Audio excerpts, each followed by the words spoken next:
I know from personal experience it can be tough to transition from a student nurse to a professional nurse. I remember when I started my first job in the emergency room, and I sat there twiddling my thumbs because I still had not successfully gotten an IV in and I was about to hit the ground running. Little did I know that there was such a thing as nurse residencies. And that's why I'm excited to tell you about HCA Healthcare's nurse residency program. This program supports newly graduating nursing students at the early stages of their careers. HCA Healthcare's year-long nurse residency program helps first-year nurses transition from the classroom to working in the field with confidence. Plus, nursing residents get access to a range of opportunities to learn from specialists in various areas, such as ER, critical care ICU, and surgical services. And there's a variety of other great benefits. Learn more today at careers.hcahealthcare.com/residency. Again, that's careers.hcahealthcare.com/residency. HCA Healthcare is an equal opportunity employer. Welcome to the Nurse Leader Network podcast with your host, Chris Racinos. Wherever you're going on your nurse leader journey, we're here to help you get there. Welcome, everybody, to the Nurse Leader Network. I am your host, Chris Racinos. We are so happy to have you today listening, tuning in. Thank you so much to our lovely listeners. We really wouldn't be where we're at without you. We have just hit 10,000 downloads at the Nurse Leader Network podcast. And we're just extremely excited to continue on because we know that we are providing value. So today's guest is going to be a guest that's going to help us really start to focus in on our leadership and how we need to show up. So I'd love to introduce our guest today. Sarah Bell, welcome. Hello, and thank you for having me here today, Chris. I'm very excited to be participating in your podcast. Awesome. So we actually met, I heard your voice for the first time on Clubhouse. And then when we were in the room together, I was like, oh my God, she has so much knowledge. Got to get her on the podcast. But Sarah, you own Sarah Bell Coaching. And so tell us how you got into nursing and what that path looked like towards becoming a coach. Yeah, it's a long story, so I'm not going to give you all of the details. I worked my way up the nursing chain right from being an auxiliary nurse, is how we called it in the UK, same as a patient care technician, went to nursing school, started my career as a nurse. And along the way, as I'm sure some of you can resonate with, things go wrong. We feel very badly about the things that go wrong. Setting up equipment that doesn't work correctly, that's just a minor thing. I can remember cannulating my first patient and a doctor leaning over my shoulder and saying, you know, that's the patient's lifeline. Don't mess it up. Yes, I see your face. I know. How I felt. I'm like, oh, that's not nerve-wracking at all. So, yeah, it was terrifying. But what I learned from that was how important being well-trained was. So that led me into the role of an educator. And I was an educator in the UK. I carried that on when I came to the US, because I felt that it was so important. But what happened along the way was I found that I was being asked to re-educate and re-educate. We would have a survey and things weren't right. And education was always the go-to. But I felt, this was getting exhausting and I wasn't having the impact that I'd hoped for. So I actually thought I would leave nursing. I didn't know what else I would do. So I got a career coach and I was like, whoa, this is really awesome. So I went to coaching school and just started coaching people in my organization. Through that, I started to have the impact and I learned so much about why people don't do what we want them to do. Usually everybody's intentions are good. So that was really how I transitioned from education into coaching. And I've never looked back. I mean, coaching is such a powerful experience. So tell me more about your coaching. When you say coach, like when I think of educator to coach, I think of like health coach, but you do a variety of different coaching. So tell me how you found out about the different types of coaching and then what kind of coaching you do.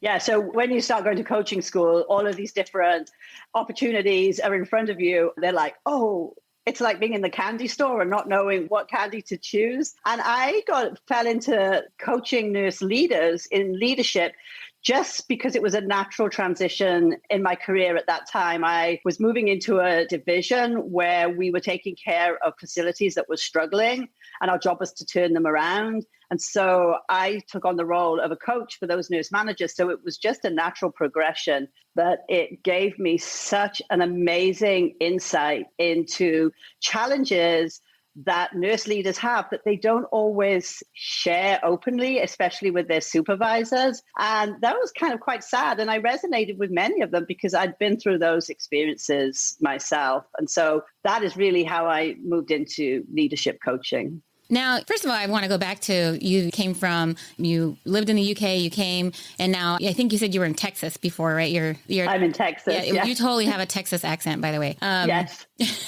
But what brought you to Texas? What made you leave the UK?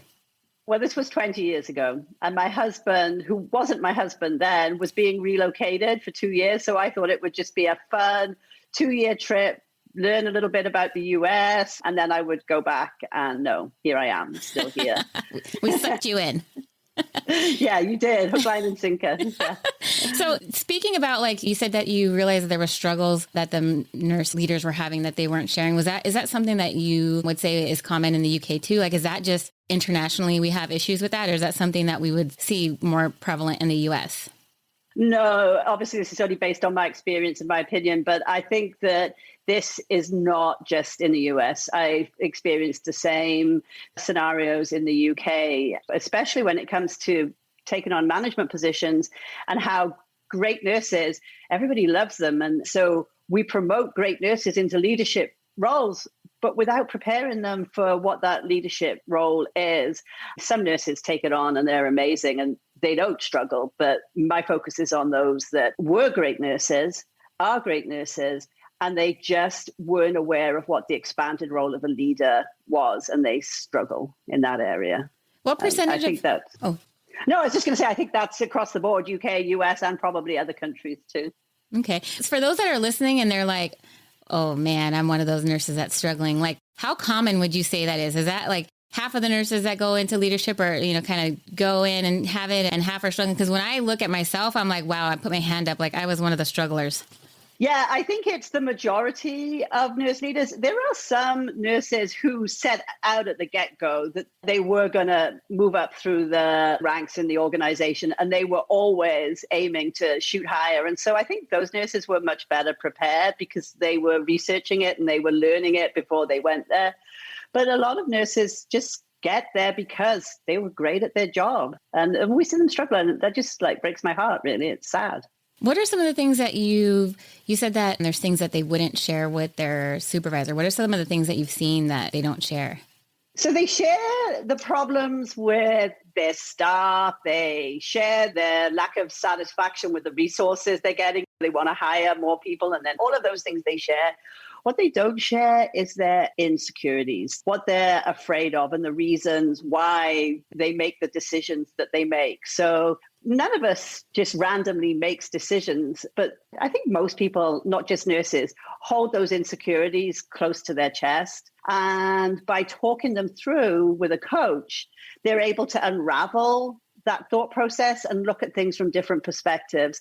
And they don't want to show that vulnerability to their supervisor. Is that what you got from the coaching that you received too? You kind of were able to do that like self-exploration and...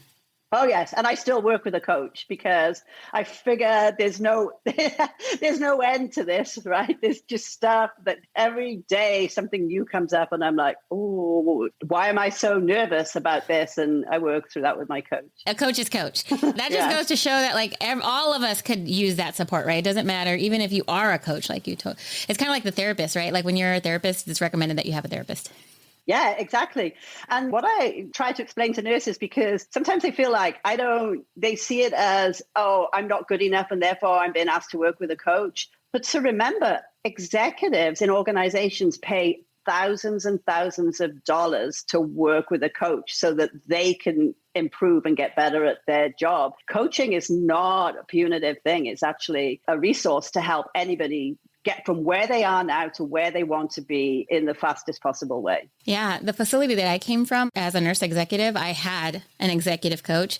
And it was an expectation that every single executive there had an executive coach because it's personal development. So nobody's perfect. There's always going to be change. And it was a resource that, like you said, I was able to receive it without paying out of my own pocket. But I've seen people pay $10,000 to $20,000 for like a year or even like every half year for executive coaching. So yes. Yeah. Okay, so tell me about, as you were exploring your transition from education to entrepreneur. I've done it too. It's not an easy one. It's a very lonely one. It can be very lonely. What was one of the like biggest lessons or ahas that you had as you transitioned from an educator to a coach? Oh boy, I could have done this a long time ago. Fear is just, it's all over the place, right? So I was holding on to the cliff, trying not to, it's like, I want to keep hold of certain things, but and anyway, eventually my coach encouraged me just to let go, that I would be fine. And it's all really about having faith in yourself and just taking the next step, knowing what the next step is. You don't have to know the big picture plan, but if you know the next step and you just keep taking those baby steps and keep moving forward, that you grow in confidence and everything starts to come together. But if you don't let go, like I didn't for years, you can't move into your new world. And so, yeah, it's just the courage and the faith in your own ability to do it. I hope you all are listening because she just gave you a piece of advice that is worth $10,000. And that is, as humans, we really are wired to resist change, right? We want to kind of have the status quo, even if it's not perfect. And so a lot of us fail to take action because of how comfortable we are or because of how afraid we are of change. And so I challenge you, if you're listening and you're like in the middle of something right now, and kind of want to make the leap, but have all of that fear. You're sitting there saying to yourself, well, what if this happens? And what if this bad thing happens? Why don't you flip the script to like, what if this amazing thing happens? Because I have yet to meet somebody who has done a transition in that way, whether it's to being an entrepreneur or a new job, that looked back and said, oh, I regret it. I would have totally changed it, because you learn from it, whether it was like the right move or the wrong move, you really learn. And so you just gave Shorty gave us like great coaching. What has been one of the biggest leadership challenges you've had so far? Oh, my goodness. And I would still say I have to watch out for this. I'd like to say, oh, no, it's in the past. But, as a leader, you're always helping other people. You're helping them grow and develop. But you have responsibility for meeting goals of the organization that you're working for. And so you need your team to perform. What I found was that nursing side of me, where all the compassion lies, when somebody would make an excuse for not being able to meet a commitment, which was part of their job, I would be so compassionate. I would help them. I would enable them not to have to meet those expectations, whether it was a shift that they didn't want to work, whether it was a policy or procedure that they were uncomfortable with. I would fall for the excuse. I wouldn't challenge the excuse. That was a huge obstacle for me to overcome, to be able to recognize something as, yes, it's true for that person. They do feel that way, but it's not in their best interest for me to enable them, because they're not going to grow and get any better that way. And so standing back and allowing somebody to be uncomfortable and figure things out for themselves, rather than me jumping in and enabling their excuses. That's tough, but it was so important. And like I said, I still have to watch out. Was that just an excuse, or was that a valid reason? Yeah, it's so hard. And it's even harder when you go from being a peer to being a supervisor. Ooh. So you have that was one of my biggest life lessons, was when I went from being a peer to a supervisor. I really didn't know how to have the conversation with the people that I considered friends, people that I went out with and saw, and now I'm responsible for their evaluations. And I agree, through my experience, the person came back to me and actually was crying. And she was like, why didn't you tell me? Why did I have to hear from somebody else? And I damaged not only the relationship, but I damaged my reputation as a leader there, in terms of not taking action when I really needed to be taking action to help this person grow and to help the team feel safe. And so it was one of the biggest lessons that I had. And to this day, corrective action or having difficult, even if it's not corrective, even if it's just having coaching conversations, they hurt my stomach sometimes. I don't want, it's kind of like, okay, you got to get this feedback. And then I question myself, is this the way that they're going to be able to take it and grow with it? Or is this going to be really harsh? And I had to step back and say, I'm going to give it the best way I can give it. And it's really up to the person to be able to take that feedback and then do with it what they will. Yeah. And that thing about being promoted within your own department. Oh, because you have two things. You have to reestablish your relationship with your peers. And I can remember one of my friends who I was working with when I was promoted, she started talking about them and why do they make us do this and why do they make us do that? And I was sitting there and I was like, she's talking about me. I am the they, but she didn't want to say. Yeah. Oh my gosh. Do you have any guidance on that type of transition? Like how do we, if there's folks that are like, okay, I'm getting ready to move into my next position, and what are some guidelines or how do they make that transition smoother? I think the authenticity and openness about what is happening. And so to be able to explain to your peers and show your vulnerability and ask for their help and support in your transition so that you're involving them in that process, as opposed to just turning around and suddenly being a different person, letting them know you're still you. You have these extra responsibilities and you need their support and you need their help, and basically asking for them to come with you. I love that. Join me on my journey, right? Come with me. Yeah. I love that. What, as a coach, some of the biggest things that you're seeing out there right now? What are some of the things that you're helping your clients with? So the biggest thing I think is that a lot of nurses, when they take their management or their leadership position, is they try and incorporate that into being a great nurse. So they find it difficult to let go of what they know that they do and they do it well, which is doing the direct patient care. And so they struggle to trust their teams. And so they struggle to delegate, and they find that they're working longer and longer hours, either doing somebody else's work or redoing work somebody has done because they didn't quite do it the way that the nurse manager would have done it. So really making that separation between being that excellent nurse, transitioning into somebody who leads a team that does the work. And there's a lot that comes into that. You mentioned a great point, which is delegation. We are pretty good as frontline delegating when it comes to our nursing, like patient care duties. What has to change, or how can somebody begin to identify things that they need to delegate or how to delegate? What does that look like for them?